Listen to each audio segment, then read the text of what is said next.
I have to eat some more of that salad Grandma made.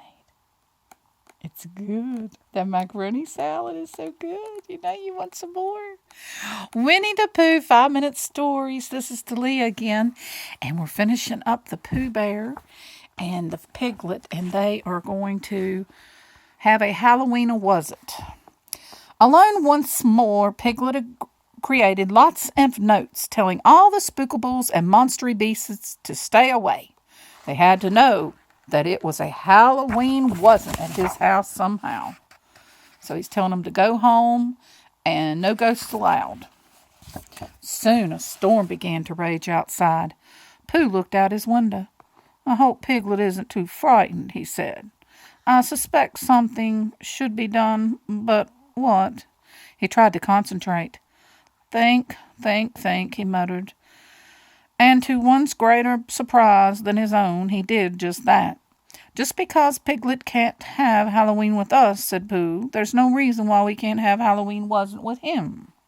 A little while later, Tigger was bouncing around and two figures opened his door. Spookables! Hollered Tigger, and he tripped over his own tail. The Spookables removed their sheets. It was funny he tripped over his own tail. Was that funny? He did. He said he tripped over his own tail, and Scarlet laughed. He tripped over his own tail after he hollered out Spookables. The Spookables removed their sheets. It was Pooh and Eeyore. We're on our way to Piglet's to have a Halloween wasn't, said Pooh. Would you care to come? We made our new costumes since the other ones were torn in the pumpkin patch. Well, what are we standing here for, said Tigger, snatching a sheet. Let's get it going. I love Tigger. They'd almost reached Piglet's house when a tree branch snagged Pooh's bed sheet. Pooh was certain he'd been clutched by the claw of Spookable. Help! Shouted Pooh.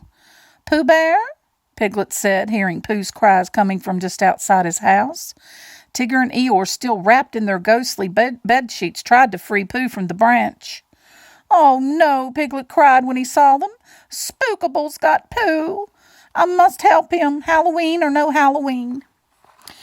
Suddenly, Piglet remembered the costume he'd made. I'll save you, Pooh, he cried, putting it on. He stumbled outside and yelled, Pooh, just as loud as he could. Pooh and Eeyore and Tigger looked up in horror and ran away, leaving Pooh's costume on the branch. They ran past a startled gopher who was now wearing a rabbit costume. Look out! Spookables, they shouted. They're silly, aren't they? Are they silly? Gopher looked up as Piglet ran into him, and they both went rolling after the others. Rabbit, who had been trying to keep his remaining pumpkins dry with an umbrella, glanced up. Not again, he cried just before Pooh and Tigger and Piglet and Eeyore and Gopher collided with him. Costumes and pumpkin pieces flew everywhere. Look, what a mess. And look what they did to poor Rabbit. Finally, the friends untangled themselves and discovered there was not a single Spookable around. You saved us, Pooh, said Piglet. You're here and the Spookables aren't. You must have chased them away.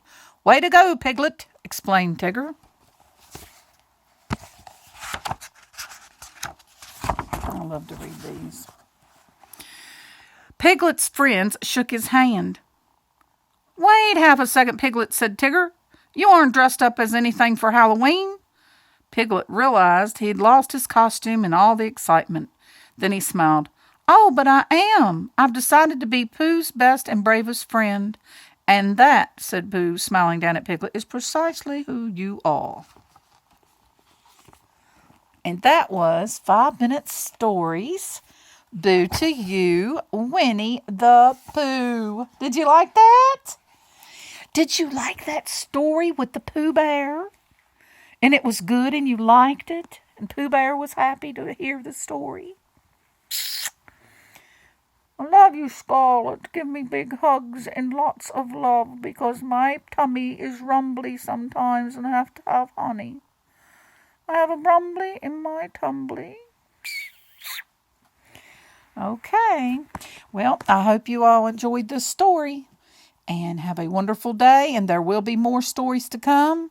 And if you want to catch the rest of these Poohs that I've read and this whole entire book's done, just look on my page. Take care.